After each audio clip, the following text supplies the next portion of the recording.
Il était une fois, au cœur d'une forêt enchantée appelée la forêt des songes, un petit écureuil nommé Célestin. Contrairement aux autres écureuils qui ne pensaient qu'à ramasser des noisettes, Célestin, lui, avait une autre passion. Il adorait les étoiles filantes et voulait les collectionner. Chaque soir, il se perchait sur la plus haute branche du chêne millénaire et attendait patiemment qu'une étoile glisse dans le ciel.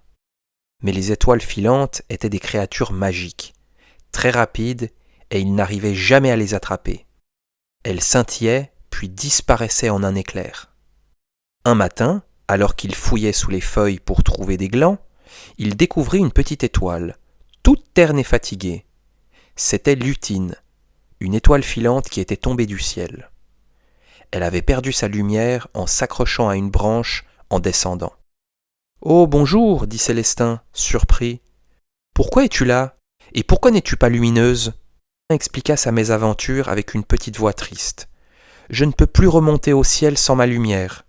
Elle est enfermée dans un cristal magique qui est tombé plus bas, dans la vallée des rêves bleus. Mais cette vallée est protégée par un dragon, et je ne peux pas y aller seul. » Le cœur de Célestin se serra.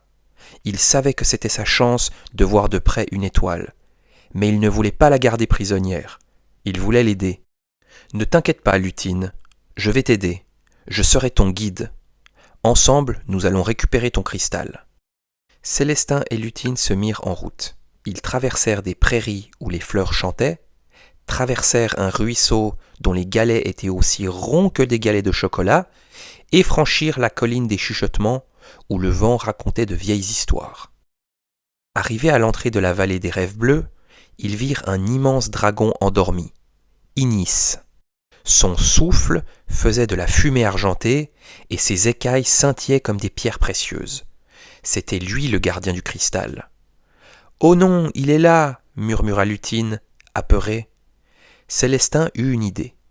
Il se souvint d'une légende que le vieux hibou Sage Nuit lui avait racontée. Le dragon Inis aimait les énigmes et ne laissait passer que ceux qui arrivaient à les résoudre. Célestin s'approcha doucement et chuchota. « Cher Inis, nous ne voulons pas te déranger. Nous avons juste besoin de ton aide. Peux-tu nous dire où se trouve le cristal de lumière, s'il te plaît ?» Le dragon ouvrit un œil. « Je ne donne rien sans une énigme résolue. Écoutez bien. Je suis toujours là, mais on ne me voit jamais. On me trouve au bout du ciel, mais je n'ai pas d'aile.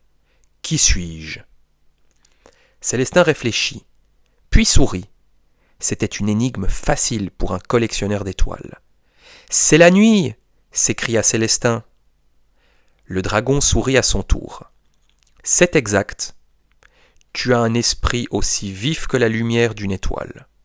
Le cristal que vous cherchez se trouve dans la grotte des cristaux, juste derrière moi. » Le dragon se déplaça pour leur laisser le passage. Célestin et Lutine entrèrent dans une grotte remplie de cristaux de toutes les couleurs. Au centre, sur un rocher en lévitation, brillait un cristal qui pulsait de lumière. C'était le cristal de Lutine. Avec précaution, Célestin monta sur le rocher et prit le cristal. Dès que Lutine le toucha, une immense vague de lumière l'enveloppa. Elle retrouva sa luminosité et devint plus belle que jamais. « Merci Célestin, tu m'as sauvé. Maintenant je peux rentrer chez moi. » Lutine s'envola vers le ciel, avant de disparaître. Elle laissa un petit morceau de sa lumière dans le creux de la main de Célestin, un petit fragment d'étoile qui ne s'éteindrait jamais. Depuis ce jour, Célestin continua de ramasser ses noisettes, mais son plus grand trésor n'était pas dans un nid, il était dans son cœur, un petit fragment de lumière d'étoile pour lui rappeler que le plus beau des cadeaux, ce n'est pas de collectionner les choses, mais d'aider ce qu'on aime.